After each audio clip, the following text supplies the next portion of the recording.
Assalamualaikum warahmatullahi wabarakatuh.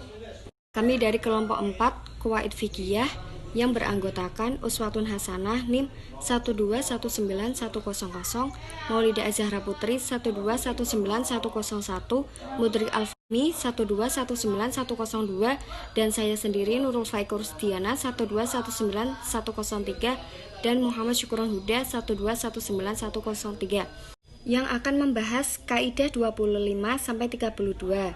Silahkan teman-teman untuk menyimak video pemaparan materi dari kelompok kita. Kaidah ke-25 yang berbunyi ma la yudraku kulluhu la yudraku kulluhu, yang artinya sesuatu yang tidak didapatkan seluruhnya tidak boleh ditinggalkan seluruhnya. Atas dasar kaidah ini, maka yang pertama, manakala kita tidak sanggup mempelajari semua ilmu, maka tidak boleh kita tinggalkan semuanya. Yang kedua, apabila kita tidak dapat atau tidak mampu berbuat kebaikan yang banyak, maka berbuat kebaikan sedikit tetap dilakukan, tidak boleh kita tinggalkan semuanya. Yang ketiga, jika kita tidak sanggup sholat malam 10 rakaat, maka 4 rakaat cukup, tidak boleh ditinggalkan semuanya. Yang keempat, apabila ada aturan yang tidak dapat digunakan semuanya, maka digunakan yang masih relevan, tidak boleh ditinggalkan semuanya. Selanjutnya, kaidah ke-26 yang berbunyi al-wilayatul khossatu aqwa minal wilayatil ammati, yang artinya perwalian khusus lebih kuat dari perwalian umum. Secara bahasa, al-wilayah berarti pemerintahan, kekuasaan, wilayah, perwalian. Secara bahasa, Al-Jazuli mengartikan kaidah tersebut dengan kekuasaan yang khusus lebih kuat kedudukannya daripada kekuasaan yang umum.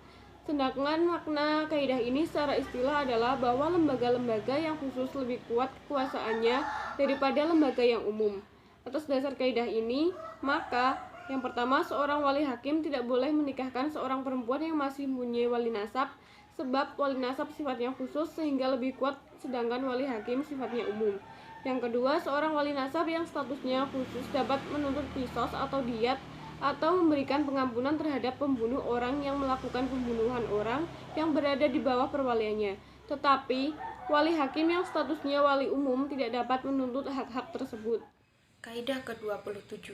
Bismillahirrohmanirrohim. La ibrota bi aldon albayini khotta'uhu.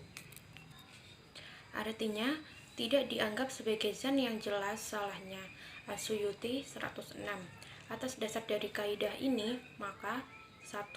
Manakala seseorang mengira bahwa dirinya suci dari hadas lalu ia langsung sholat, tetapi ternyata perkiraannya itu salah, sebab ia sudah berhadas, maka sholatnya itu tidak sah.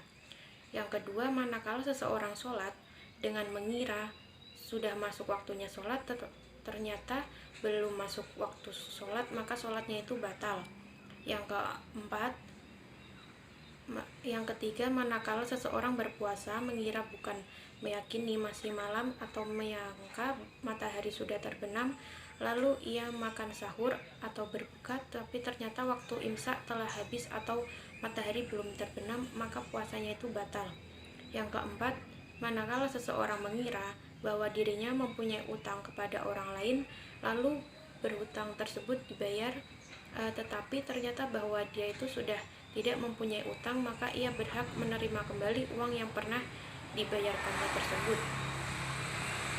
Contoh dari kaidah ini adalah apabila seseorang debitor telah memberi utangnya kepada kreditor, kemudian wakil debitor atau penanggung jawabnya itu membayar lagi uang debitor atas sangkaannya bahwa hutangnya itu belum dibayar oleh debitor, maka wakil debitor atau penanggung jawabnya itu berhak meminta dikembalikan lagi uang tersebut yang telah dibayarkan, karena pembayaran yang dilakukan itu tidak sah atau batal.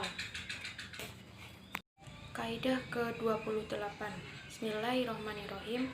Ma hurima akhoduhu hurima i'ta'uhu. Artinya, sesuatu yang diharamkan mengambilnya, diharamkan memberikan. As-Suyuti 102.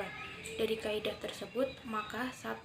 Memberikan harta yang didapatkan dengan riba kepada orang lain, hukumnya itu haram. Yang kedua, mendapatkan harta dengan cara korupsi adalah haram, demikian juga memberikannya harta hasil korupsi kepada orang lain. Yang ketiga, mendapatkan uang dari hasil menjual kehormatan adalah haram, sebagaimana juga haram memberikannya kepada orang lain atau badan-badan sosial. Yang keempat, mengambil uang suap adalah haram. Demikian juga halnya memberikan uang suap itu kepada orang lain. Dari kaidah di atas dirumuskan oleh para ahli ilmu usul fikih dari beberapa dalil baik berupa ayat maupun hadis, umpamanya firman Allah dalam surat Al-Maidah ayat 3 yang berbunyi, janganlah kamu bertolong-tolongan atau perbuatan dosa dan permusuhan. Contoh dari kaidah di atas adalah yang pertama, memberikan riba dan mas kawin orang yang zalim. 2. Memberikan persen atau uang tip, dukun, dan sogokan. Yang keempat, memberikan upah menangisi mayit. Yang keempat, memberikan upah hasil meramal dan riswah. Selanjutnya kaidah ke-29 yang berbunyi maluhu khurimattikhaduh, yang artinya apa yang diharamkan menggunakannya, diharamkan pula memperolehnya. As-Suyuti ayat 102. Atas dasar kaidah ini, maka diharamkan seseorang menyimpan alat atau sarana kemaksiatan. Juga diharamkan menyimpan wadah atau bejana yang terbuat dari bahan emas atau perak. Juga menyimpan sutra dan emas bagi laki-laki, sebab dikhawatirkan barang-barang tersebut akan dipergunakan atau dipakai. Demikian juga seseorang dilarang memelihara anjing selain anjing untuk menjaga keamanan dan berburu. Demikian menurut pendapat sebagian ulama yang mu'tamad atau kuat.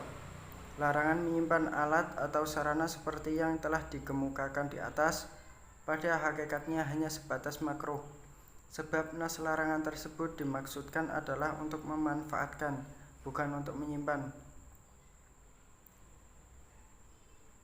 Sebab itu kaidah yang mereka pegangi adalah ma khurimasti maluhu kurihattikhaduh, yang artinya apa yang diharamkan menggunakannya, dimakruhkan memperolehnya. Selanjutnya kaidah ke-30 yang berbunyi al-mukabbiru la yukabbar, yang artinya yang sudah dibesarkan tidak besarkan lagi. As-Suyuti ayat 103. Dengan ungkapan lain, apabila suatu perkara sudah dibesarkan atau ditinggikan, yakni sudah sampai pada hukum yang tertinggi, maka tidak perlu ditambahi lagi dengan hukum yang di bawahnya.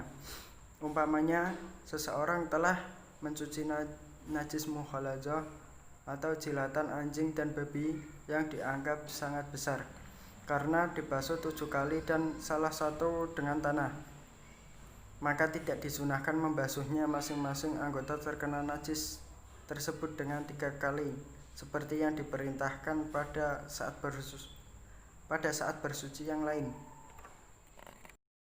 Selanjutnya kaidah ke-31 yang berbunyi anaflu awsa'u minal fardi, yang artinya sunnah itu lebih longgar atau luas daripada fardu. As-Suyuti ayat 104. Dengan ungkapan lain, pelaksanaan suatu perbuatan yang sunnah lebih longgar dari perbuatan yang fardu atau wajib.